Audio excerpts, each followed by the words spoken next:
équipe franco-belge de publier ses découvertes sur une grotte qui était Bruniquel, qui est en Tarn-et-Garonne. C'est la première grotte où on a trouvé 2 tonnes de matériel, 18 foyers, datation des produits 176 500 ans. En gros, Néandertal, à l'époque, commençait déjà à répondre aux besoins physiologiques et de sécurité. Il avait fait sa grotte. Pourquoi vous parlez de la grotte? Parce que j'ai fait une datation qui est un peu plus récente, qui date en gros des années 2000, peut-être même avant, on en a discuté tout à l'heure, et qui est en fait la nouvelle grotte, qui est la grotte du 21e siècle, qui est connectée, 2.0, 3.0 bientôt. Et pourquoi je vous parle de cette grotte? Parce que pour nous, elle nous intéresse. Cette grotte, en fait, c'est là où la famille se rassemble, c'est là où les besoins sont exprimés, toujours la santé, le confort, manger, se nourrir, la sécurité, être protégée par des actions et des capteurs qui nous permettent de vivre sans intrusion. L'énergie, qui est une des nouvelles problématiques, même si Cro-Magnon et Néandertal avaient déjà eu du feu, aujourd'hui on est capable de la réguler. Et bien sûr, forcément, ça nous intéresse, puisque c'est l'assurance des biens des personnes qu'on appelle la multirisque habitation. Il faut savoir que le marché français, c'est globalement un peu plus de 34 millions de grottes qui sont assurées en France. Ça représente un marché d'à peu près un peu moins de 10 milliards. Et je vous rappelle, pour justement les questions de financement, c'est que la prime moyenne d'assurance en France pour ces grottes qui sont habitées est 297 €. Aujourd'hui, qu'est-ce qui se passe? Comme tout le monde de l'assurance est un peu bouleversé. Il y a des gens qui étaient au fond des garages, qui ont inventé des choses. Et en fait, on a des changements de paradigme qui sont dus forcément à tout ce qui sont dus aux GAFA, donc les Google, Amazon, Facebook et Apple. Donc les arrivées des nouvelles technologies de l'information et de la communication, l'arrivée massive des données, l'Internet des objets. Donc j'ai entendu que vous aviez été à Las Vegas, donc l'Internet des objets, ça pullule et on nous annonce des milliards d'objets connectés. Et grâce à ça, on a des nouvelles technos qui arrivent et qui sont l'Internet des objets avec Sigfox et des gens comme Laura. Derrière tout ce système, on a de nouveaux enjeux qui sont sociétaux, qui sont importants. Mohamed a fait l'illustration déjà de ce qu'était le bien vieillir, donc le vieillissement de la population, donc je ne reviendrai pas dessus. Effectivement, aujourd'hui, on a des problématiques qui sont de... Alors aujourd'hui, on vous parle d'un univers carcéral qui est le maintien à domicile. Je ne savais pas qu'on nos anciens ont resté obligatoirement chez eux, donc c'est vraiment l'adaptation des logements. Vieillissement de la population, handicap, en tant qu'assureur, on est concerné, donc aujourd'hui on voit déjà l'arrivée de la domotique dans des équipements de maison pour répondre à des notions de handicap de personnes qui sont paralysées ou tétraplégiques. Aujourd'hui on a des problématiques qui sont climatiques et énergétiques, c'est votre sujet d'enjeu. Un enjeu qui devient important, c'est tout ce qui est santé et hospitalisation à domicile, donc là encore des choses qui sont tout à fait nouvelles et qui vont concerner les assurances. Bien sûr, la protection des réseaux des données, sujet sensible, on a la CNIL, on a une nouvelle normalisation qui vient d'arriver sur les données de santé. Tout ça sont des choses qui sont importantes. Et forcément, on arrive toujours au financement. Le financement, pour vous rappeler un petit peu les techniques, c'est 297 € de prime moyenne. Donc ça veut dire que même après, sur des questions d'assurance, de financement, et aussi bien pour des problématiques de vieillissement et d'autonomie à domicile, c'est que vous avez un reste à charge qui est important. Je vous rappelle que, sauf erreur, si Mohamed me contredit, la retraite moyenne en France, c'est aux alentours de 1 000 €. 1300. Donc avec ça, on ne fait pas des miracles à la fin de la semaine. Donc ça veut dire que pour vos métiers, ça veut dire aussi qu'il faut que vous soyez conscient de ces problématiques de financement et de coûts pour savoir, quand on fait des installations, des choses, le faire au plus juste pour justement permettre au marché de se développer. Le paradigme qui va changer, c'est que l'assurance aujourd'hui, c'est un système bien industrialisé, tout le monde a le même prime, le même machin, on a 4 critères, on les secoue et on vous fait une belle prime et tout le monde est content. Et puis c'est obligatoire, donc que ça vous plaise ou ça ne vous plaise pas, mais vous êtes obligé d'être assuré, ce qui arrange beaucoup de gens. Aujourd'hui, il y a une différence, c'est qu'aujourd'hui, justement, l'arrivée de ces données va perturber le marché. Ça va perturber le marché parce qu'on va avoir des données qui sont personnalisées, qui vont être adaptables et qui vont permettre, aussi bien interne qu'externe, qui vont permettre de faire de nouvelles offres. Aujourd'hui, l'assurance va changer de domaine, puisqu'aujourd'hui c'est un problème de tarification, de financement, et on passe du contrat au service. Aujourd'hui, la notion de service, d'accompagnement des personnes, dans tous les domaines que vous avez, qui sont cités, l'énergie, la sécurité, le confort, multimédia, tout ça sont des projets, des produits qui sont assurables et qui vont donc obliger de travailler là-dessus. Nouveaux besoins, nouveaux usages, nouveaux risques, nouvelles garanties. Donc tout ça, c'est toutes les perturbations qui arrivent aujourd'hui. Vous avez vu Las Vegas, il y a un des chapitres qui est pris dessus. On nous explique que la maison connectée, demain, sera celle qui va tout gérer. J'y crois bien. Je ne suis pas sûr que ce soit pour demain matin tel qu'elle est présentée là. Mais tout ça, ça fait partie de nouveaux systèmes et de nouveaux écosystèmes.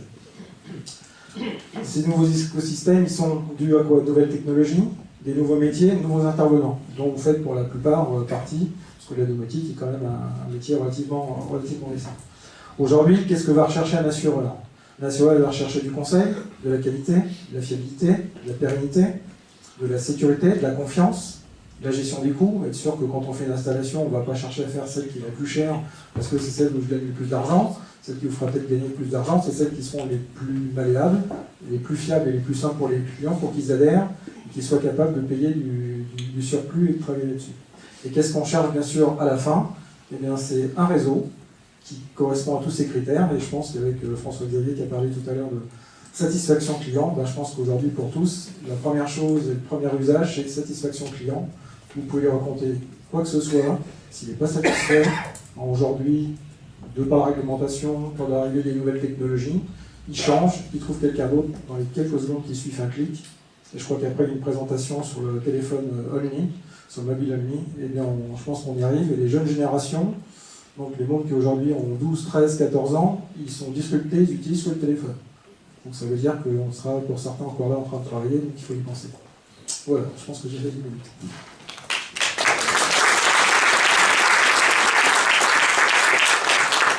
Je suis impressionné. 10 minutes, 3 slides, et surtout la conclusion, c'est lui qu'il est. Alors je ne l'ai pas payé, il n'est pas... effectivement, si on fait venir un assureur, c'est pour entendre ça. Maintenant, je ne pensais pas que ce serait exactement la conclusion qu'on attendait, en disant la confiance, elle ne se fait pas par hasard en fait. Et tous les gens, et ça c'est à Las Vegas, c'est partout, hein, on met des produits connectés, il est génial, il fait tout, et on pense que ça va aboutir à des clients contents. Et c'est l'inverse qui se passe, parce qu'on va accumuler les objets connectés, et puis on va le mettre dans un tiroir de jour après. Donc il y a un enjeu en fait qui est la mise en cohérence de tous ces objets connectés, alors pour le bien vieillir ou pour d'autres sujets, mais les gens évidemment ont besoin d'accompagnement en fait, que ce soit des gens âgés, comme des geeks, comme des gens à 25 ans, ils pensent qu'ils vont y arriver, ils font 2-3 trucs, puis ils se rendent compte que tout seuls, ils ont une petite domotique qui ne sert pas à grand chose. Et c'est là qu'on parle de la domotique gadget que Gisèle va évoquer. La domotique qui sert à quelque chose, elle se fait aujourd'hui avec les professionnels. Et évidemment, je représente la fédération, et c'est ce genre de réseau, alors il y en a d'autres, hein, mais qui aboutira, à mon avis, effectivement, alors, dans un premier temps, parce que dans 10 ans, on peut imaginer que du plug and play, des choses qui... tout sera beaucoup mieux calé, mais encore pendant de longues années, on a besoin de professionnels, on a besoin d'experts. Alors j'espère, parce que là justement il a tenu le temps, je ne vais pas vous bouffer ton temps, est-ce qu'il y a des questions dans la salle? Oui. Bonjour, Bruno Napoli de chez Frika. À chaque fois qu'on branche un objet connecté chez soi, on crée une faille de sécurité. Forcément, puisqu'il récupère des données perso et puis il les envoie certainement quelque part chez Claude là-haut. La question maintenant c'est... Pardon ? Mais Claude.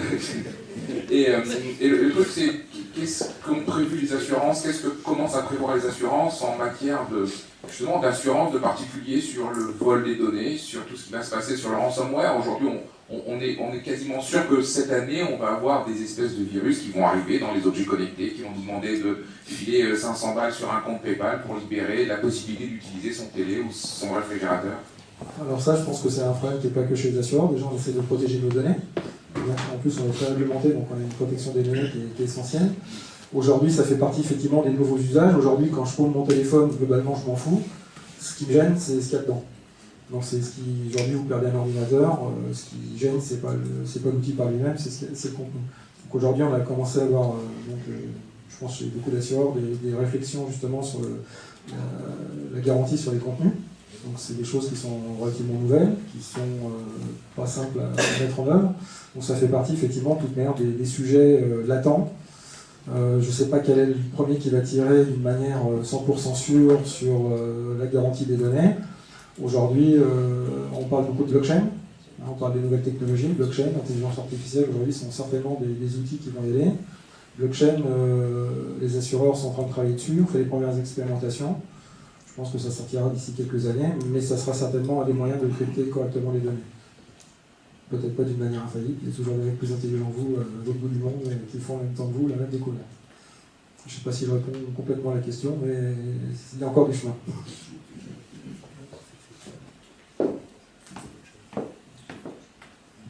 Bonjour, Henri Soulet, Société TV.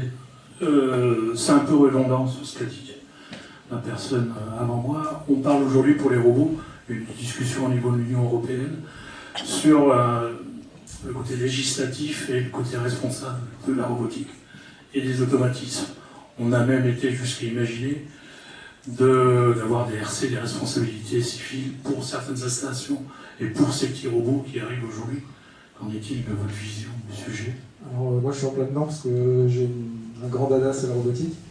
Donc vous faites certainement au rapport Delvaux, qui est un projet européen sur la robotique. Je suis encore dubitatif, je pourrais pas, à titre personnel, je doute bien de la responsabilité sur les responsabilités civiles, il y en aura. Aujourd'hui on parle de faux débats sur le véhicule autonome, des choses comme ça, et de toute manière il y aura des responsabilités qui seront mises, ou chez le constructeur, ou chez quelqu'un, mais de toute manière ça sera couvert. Aujourd'hui, si on fait une législation trop forte sur la robotique, je crains qu'au niveau européen, on soit vite dépassé par des homologues coréens, japonais, américains, enfin des gens qui travaillent dessus. Donc, je suis toujours pareil. Je dis que c'est la nature humaine qui casse les choses. Aujourd'hui, il faut juste avoir un cadre législatif qui donne des grandes lignes. Celui qui joue mal, il se fait cogner. Il se fait cogner tellement fort qu'il ne revient pas. Aujourd'hui, on a des réglementations, on a le principe de précaution. Le principe de précaution, Nanortal, je pense qu'il l'avait oublié. Hein. Son os d'ours, quand il l'avait fait cuire, il s'en foutait s'il allait se cramer les poils ou pas. Donc il y a des choses qui sont un peu gênantes là-dessus. Donc tout ça, ça évolue plutôt dans le même sens, parce qu'on essaie toujours de conserver effectivement une garantie à l'utilisateur et une précaution, ce qui est normal. Mais derrière, il ne faut pas qu'on ait des contraintes non plus top. La robotique fait partie, je pense, des grands sujets pour tout ce qui est vieillissement. Actuellement, on a des expérimentations sur la robotique, enfin c'est pas vraiment de la robotique, mais on y va doucement et sûrement, et qui sont vraiment des vraies aides de la vie quotidienne pour des gens qui en ont besoin. On parle de compagnons. On parle de compagnons, on a les exosquelettes, enfin il y a des tas de révolutions qui sont en train de se faire aujourd'hui, et qui sont des vrais plus pour les gens. Et à partir de ce moment-là, effectivement, il y aura toujours des risques. Il y a un jour la pile qui ne marchera pas, il y en a une voiture autonome qui va renverser quelqu'un. Elle a eu un accident, elle a fait plusieurs millions de kilomètres sans renverser personne, elle a même évité les accidents. Donc effectivement, de temps en temps, il y aura, comme dans la vie de tous les jours, un pépin qu'on n'a pas prévu. Donc robotique, domotique, compagnon, tout ça, ça converge. Hein. Il n'y aura pas 50 marchés. Non. Et je reviens à la question de sécurité. Plus il y aura de compétences autour des gens, autour des projets, plus les logiciels seront à jour, plus les failles de sécurité seront traitées, etc. Donc on revient à ça en fait, hein. C'est l'humain qui va permettre une satisfaction. Et juste un dernier mot pour les réseaux, tout à l'heure on parlait de rénovation des bâtiments. Pour la robotique ça sera pareil, c'est qu'à un moment donné il faudra de la maintenance, il faudra des gens pour les installer, les ramener, parce que ce n'est pas des choses qui resteront. Donc ça veut dire que vous avez quand même devant vous quelques beaux sujets. Merci beaucoup. Cette conclusion.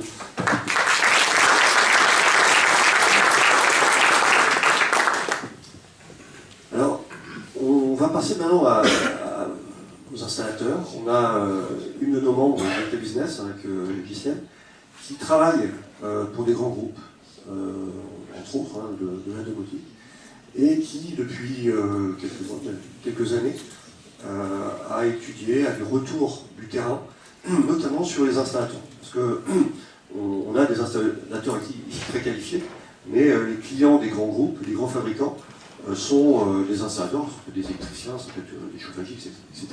Mais Ghislaine a travaillé et a du retour, va nous présenter un peu sa vision des choses. Est-ce que ces installateurs sont prêts à évoluer vers ces sujets-là? Donc Ghislaine, si tu veux venir.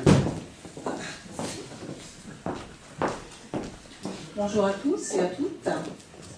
Effectivement, aujourd'hui, je ne vais pas vous parler de notre expertise, je vais plutôt vous parler de la voix du client, en l'occurrence celle des installateurs que nous avons interrogés. L'année dernière, on a rencontré environ 100 structures d'installation électrique et j'ai choisi aujourd'hui de prendre un prisme, comme dans toutes les études qualitatives. Le prisme, c'est celui de la PME, la PMI, c'est-à-dire l'entreprise qui conjugue courant fort et courant faible, qui n'est absolument pas un spécialiste de la domotique, qui n'est pas non plus une structure artisanale et qui aurait pu décider de se tourner vers cet univers, vers ce marché de la domotique, mais c'est un installateur, effectivement, comme le disait François Xavier, assez généraliste, donc qui intervient sur le marché de l'installation électrique. On a appelé ça regard croisé. Pourquoi? Parce que ces regards, en fait, émanent de rencontres que l'on a réalisées avec entre 60 et 80 dirigeants de structures, de ces entreprises de taille intermédiaire, certains assez jeunes, d'autres plus âgés, des profils complètement différents. Et donc, le dénominateur commun était de leur demander qu'est-ce que représente aujourd'hui le Smart Home ou le Smart Building, et qu'est-ce que demain vous avez envie de faire sur ce marché. Alors, on a identifié finalement 3 grands regards. Le premier regard, on l'a appelé attentiste. Alors, désolé peut-être de revenir à des choses un peu basiques. Dans cet élan, on nous parle de Las Vegas, on nous parle d'attente des consommateurs qu'on a aussi interrogés, qui sont assez ouverts à la domotique. Là, je vais revenir à des choses un peu plus terre-à-terre.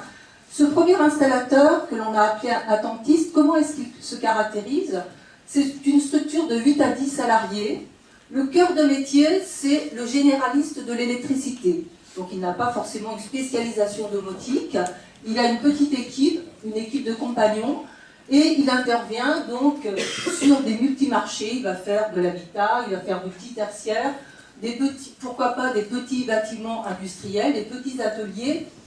Ce qui le caractérise, c'est que souvent, il a une forte orientation rénovation. Ce petit installateur, qu'est-ce qu'il nous dit par rapport à la domotique?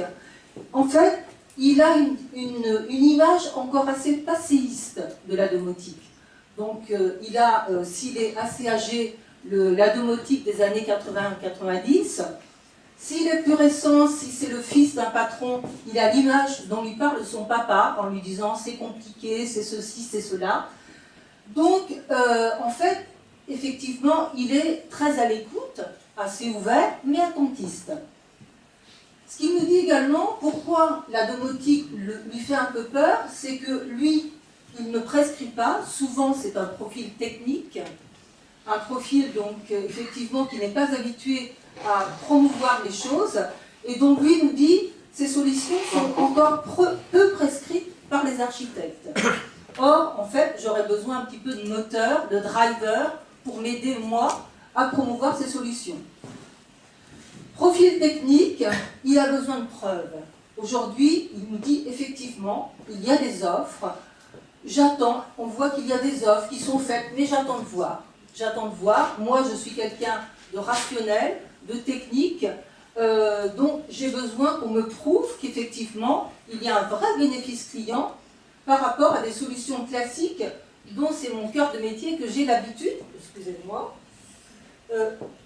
et que j'ai l'habitude de positionner. Donc ce premier installateur, effectivement, on l'a appelé attentiste, il attend qu'on l'accompagne finalement. Le deuxième installateur que l'on a croisé, c'est un installateur qu'on a appelé plus réceptif. Donc des structures un peu plus importantes, on les a identifiées donc autour de 15-20 salariés. Un profil également plus manager, en ce qui concerne donc le chef d'entreprise. Un cœur de métier un peu plus global, qui intègre les études que l'on n'avait pas auprès du premier profil, la conception, la réalisation électrique, et puis un marché aussi un peu plus orienté. Donc on va y rencontrer auprès de ce deuxième type d'installateur, par exemple, des gens qui sont positionnés sur l'habitat neuf ou sur le petit tertiaire. Donc il y a une orientation marché qui ont fait donc un peu plus, je dirais, de marketing pour pouvoir se positionner. Donc cet installateur réceptif aux solutions Smart Home, Smart Building, qu'est-ce qu'il nous dit? En fait, il nous dit schématiquement, moi, j'y adhère. En tant que j'y adhère pour des raisons de principe, J'y adhère parce que je considère que la domotique et ces nouvelles solutions apportent effectivement des axes forts, des applications à fort bénéfice client. Or, je suis là pour satisfaire mes clients, pour capitaliser donc, une clientèle souvent de proximité.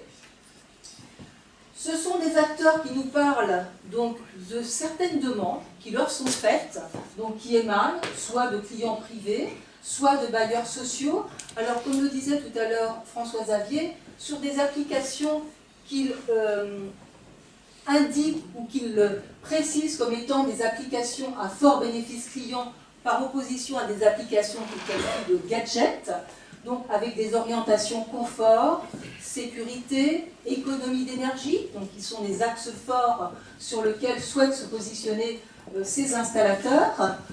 Par contre, ce sont des petites structures, bien évidemment il y a le courant à réaliser, donc pour aller vers ce marché, il y a la nécessité de former les compagnons, de former les techniciens. Donc c'est la raison pour laquelle ils vont un petit peu moins vite que ce qu'ils souhaiteraient, et aussi ce qu'ils demandent donc, aux constructeurs, ce sont des solutions avec de la programmation assez rapide et des interfaces simples d'emploi, justement pour les faire, je dirais, passer le cap et leur permettre donc d'inclure complètement ces offres, ne plus les laisser au stade de l'option, telle que celle qui est aujourd'hui assez couramment fait, mais vraiment de les intégrer dans leur offre.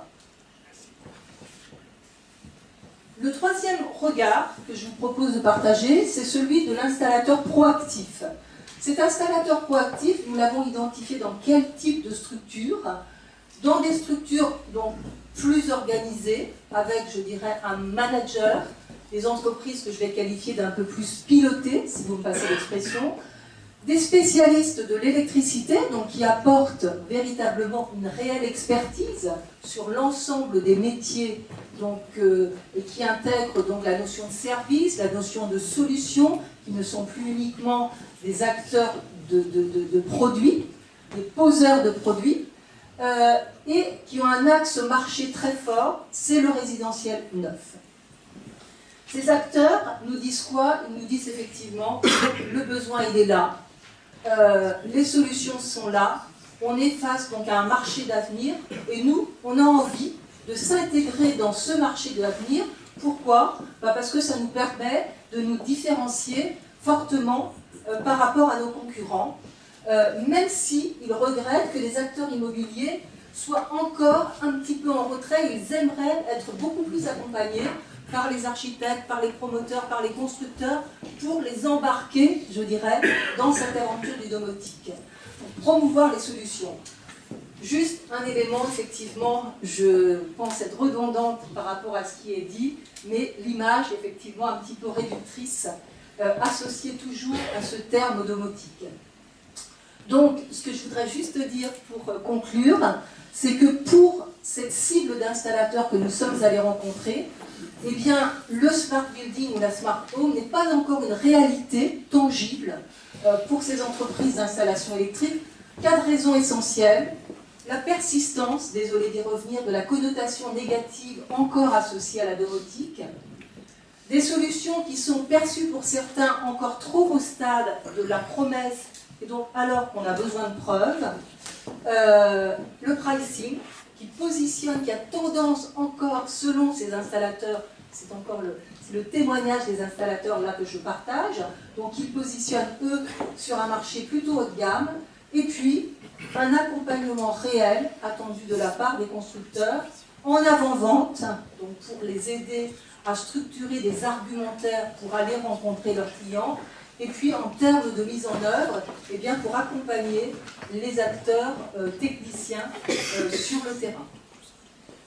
Voilà donc les 3 regards. Merci.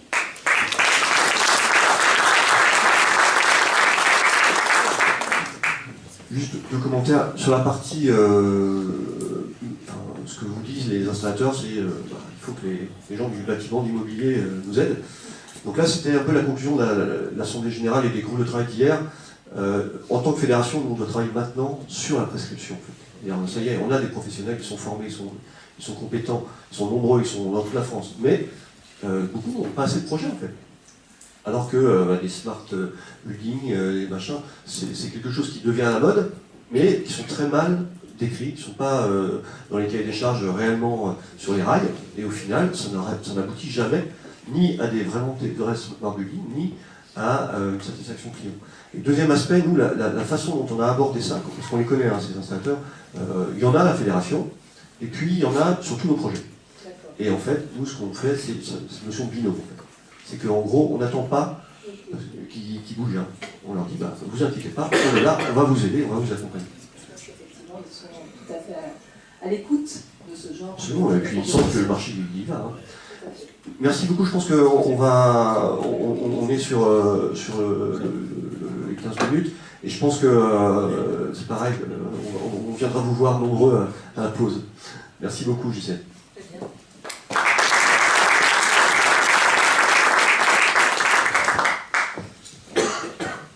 Alors là, on voyait le mot attentiste, on voyait le mot domotique, on voyait un peu le monde de l'installateur. Hein. On va aller dans la rupture, parce que le marché a besoin de rupture. Je pense que ça aurait pu être une des conclusions, en fait. C'est que tant qu'on sera sur ces installateurs, tant qu'on sera sur cette vieille domotique, bah, il n'y a aucun intérêt. Franchement, moi je vous le dis, maintenant j'ai du recul et j'en suis convaincu, cette domotique-là d'installateur n'a aucun intérêt. Donc, on a demandé à Alain Cargoat, au nom d'Urban Practice, et puis au nom de la SBA, qui est notre partenaire sur plein de salons et sur plein d'événements, de nous donner sa vision. Là c'est pareil, je pense qu'il peut passer à peu près 3-4 heures sur ce sujet-là, donc on va lui demander en 10 minutes de donner sa vision de cette rupture. Qu'est-ce que ça veut dire? Comment on peut l'aborder? Et que ce soit dans le résidentiel comme dans le tertiaire, parce que je pense que tu as des sujets là-dessus. Comment on aborde ça et comment toi tu vois les choses, Alain? Merci. Bonjour à tous. Oui. Je crois que François-Xavier a très peur que je déborde mes 10 minutes. Il a raison. Il a raison, il me connaît bien. Bon, bonjour à toutes. Donc, en effet, un mot, moi je ne suis pas un expert du smart home, même si dans le cadre de ma carrière professionnelle, chez Toshiba, j'ai lancé une solution de smart home dans la sourçant localement, mais je ne suis pas du tout, je ne me revendique pas du tout un expert de ce marché-là. J'ai fait l'essentiel de ma carrière dans l'industrie du numérique. Donc voilà, je suis tombé dans la marmite du numérique quand j'étais petit. Et la dynamique que je vois à l'œuvre dans le cadre de cette transition de la domotique au smart home, toute analogie, avec toutes les limites des analogies, c'est un petit peu la transition que j'ai vue il y a 30 ans entre l'informatique à la papa et la micro-informatique, qui a quand même bouleversé énormément le marché. La conclusion que j'en ai tirée, c'est que c'est le consommateur qui tire l'innovation et qui restructure les filières industrielles, contre leur gré, parce que généralement il y a de la résistance. Ce qu'on vit dans la domotique, c'est de la résistance des filières organisées par rapport à un nouvel univers et un monde qui est en train d'advenir, et c'est pour ça que j'ai intitulé ma présentation le Smart Home à la croisée des chemins. Je crois qu'on est à cette croisée des chemins, où le monde d'avant est en train de disparaître, un nouveau monde éclos sous nos yeux, et effectivement à Las Vegas c'était frappant de voir ce bouillonnement d'innovation. Et dans toute période de transition, c'est difficile, il faut s'adapter. Voilà. Et il faut s'adapter pour ceux qui étaient déjà là avant. Et puis vous voyez arriver des barbares qui débarquent de n'importe où, qui viennent vous bousculer, et c'est un petit peu perturbant. Alors pour démarrer, c'est vrai que sémantiquement, on a glissé du domotique au smart home. La sémantique a un sens. Quand on parle de smart, de quoi parle-t-on? On parle évidemment de l'éruption des TIC dans cet univers. C'était un univers qui n'était pas du tout TIC, la domotique. Hein. C'était l'univers des électriciens avec des bus, des machins, des trucs tout fermés. Le smart, ça veut dire l'ouverture sur le monde avec les règles du marché du digital. Et derrière les technologies, ces règles, c'est quoi les règles? Une accélération du changement. Le marché du digital, ça fait 50 ans qu'il est drivé par une loi, qui est la loi de Moore, qui fait que tous les 18 mois, les capacités de traitement des processeurs doublent à prix constant, ce qui, le corollaire de cette loi, c'est-à-dire que en 18 mois, votre truc d'avant, il est obsolète. Et donc ça Drive